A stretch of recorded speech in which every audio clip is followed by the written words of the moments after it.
Alright, this time we're going to go over how to create a new page that routes to a new file. So the first thing you have to know about Nuxt is that it's pretty opinionated about how you set things up.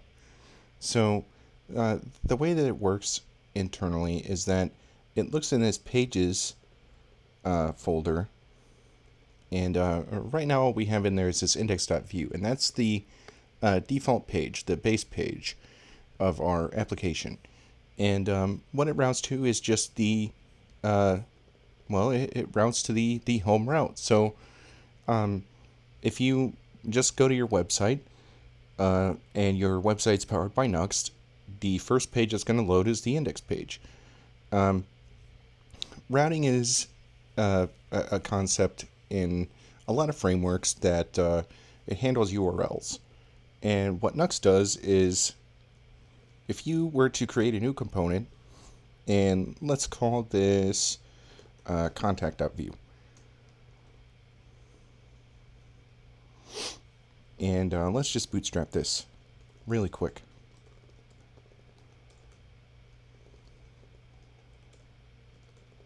Oops. Alright, so let's just say contact me.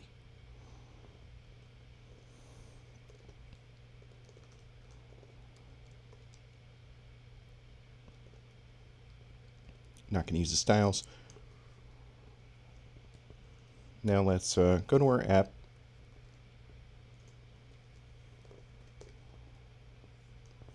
You can see here that the content of the contact.view is here in the middle here, and our layout that we built from the last video, it's still rendering because we put that in the default layout.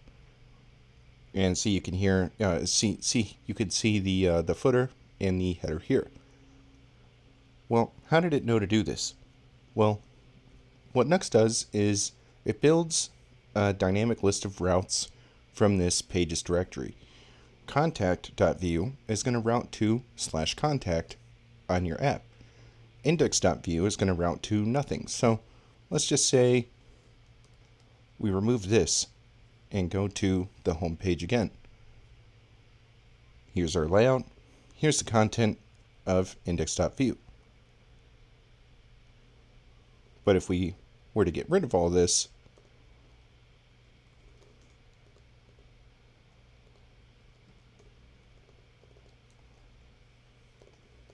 and just replace it with home,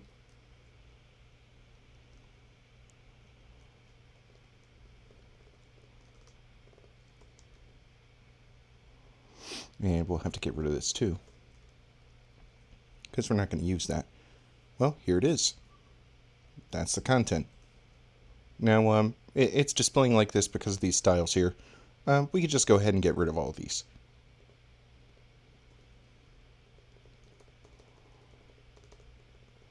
And this is just a sample @rule with tailwind. Let's get rid of that too.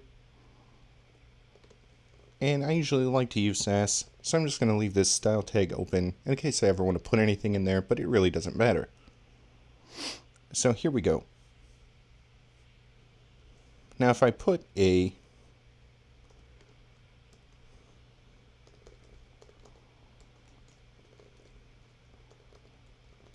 routed link here,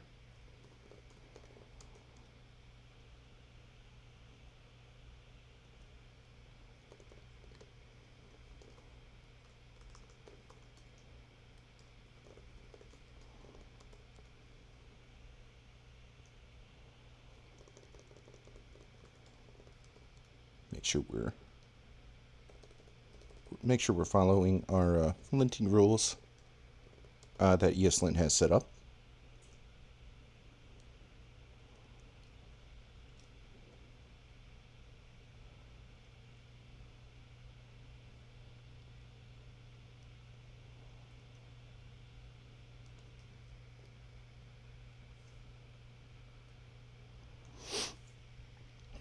Alright, so now that our page is loading properly, if we click this, it'll take us to the contact page. Now if I do something similar on contact,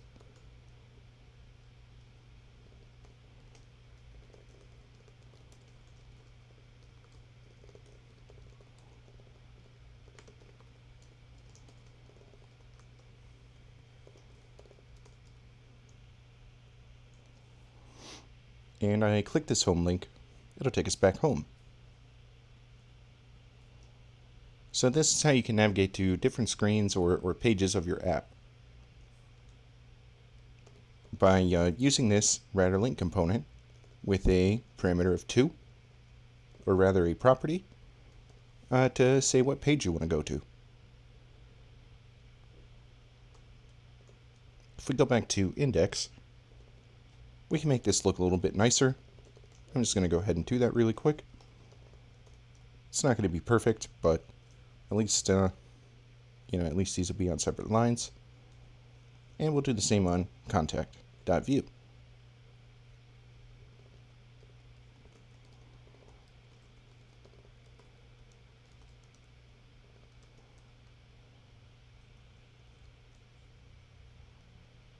And you can see the URL change in the address bar of the browser.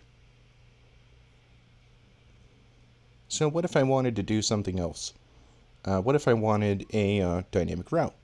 So the difference between a static route and a dynamic route is that Nuxt requires you to add this folder structure to accept parameters from the URL. So if you've ever used something like React Router or Vue Router, you'll know that you can access route parameters.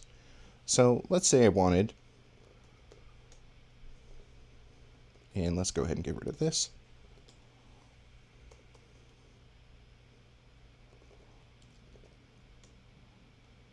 We'll bootstrap a new component.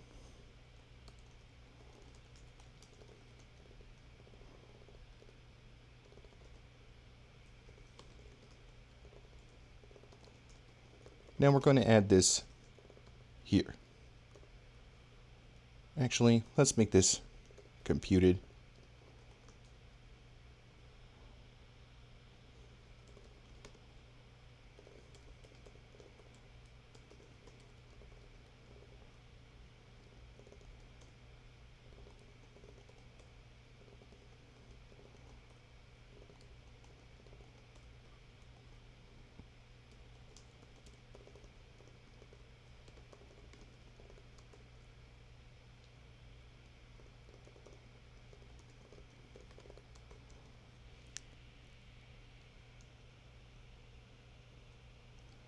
Now if I go to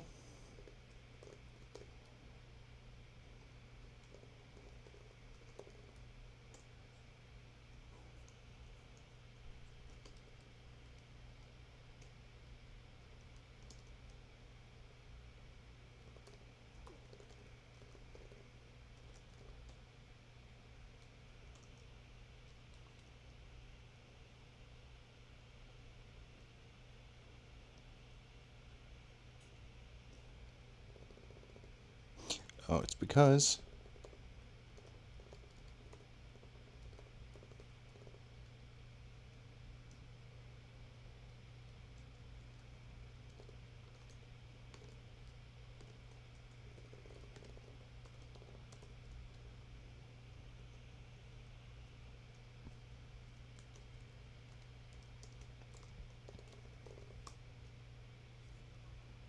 and there you have it. So how did Nuxt know what to put here? Well, it's pretty easy. So let's look at our folder structure again. So a dynamic route is built by putting a directory with the name of the route.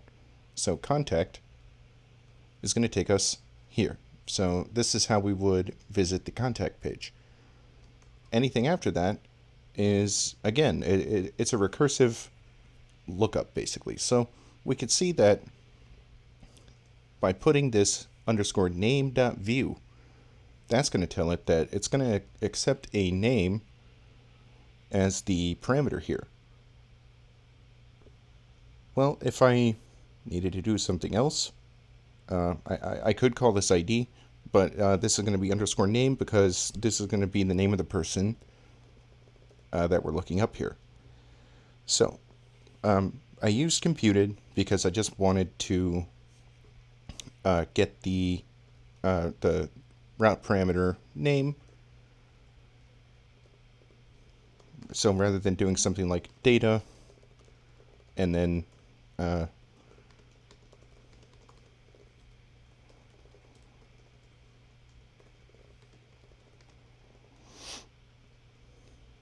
so rather than having to do that,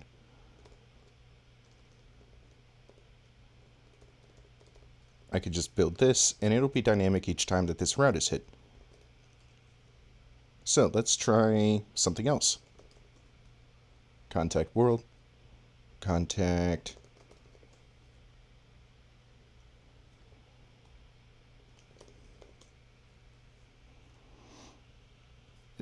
It takes the underscore and says, okay, that is a parameter. That's a component for a parameterized page. So it's going to look for anything in the URL that comes after this slash and interpret that as a the parameter for name. Now you can nest things in here. Oh yeah. So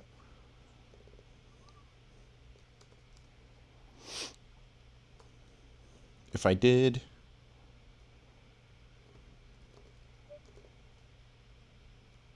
actually, let's just do something like this.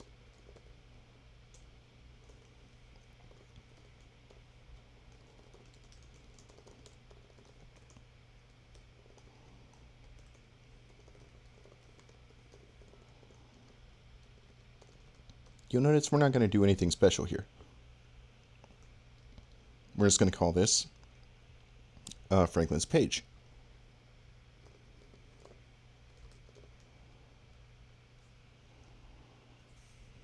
How does this work? So what it's going to do is it's going to say, oh, I have a page for Franklin, so I'm going to exclude that from anything meeting this page. It's going to look for this in the URL before it looks for this. But if anything doesn't match Franklin, it's going to assume that we want to render this page. Well, what about anything further? So let's check this out.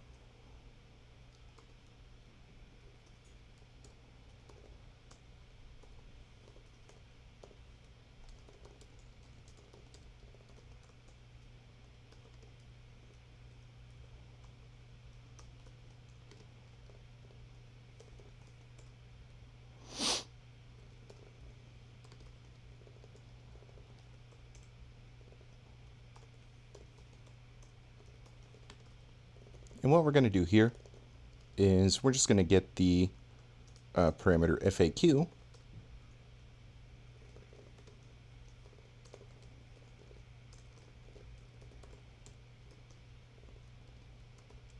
And output it here. Okay, so let's go to FAQs. 1. Now, why is it rendering 1? Because FAQ matches our parameter for FAQ, and we get FAQ from this underneath or after the underscore.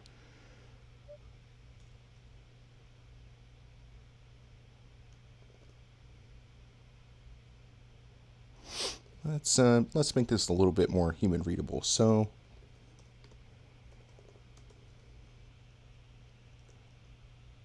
and we can see that our app is updating as soon as we save our code. And we built a pretty nested route structure here without really having to do a lot of work. That's because Nuxt works for us under the hood as long as we follow its opinionated structure. Now, we don't really need this stuff for the website we're going to build, so we can just get rid of these.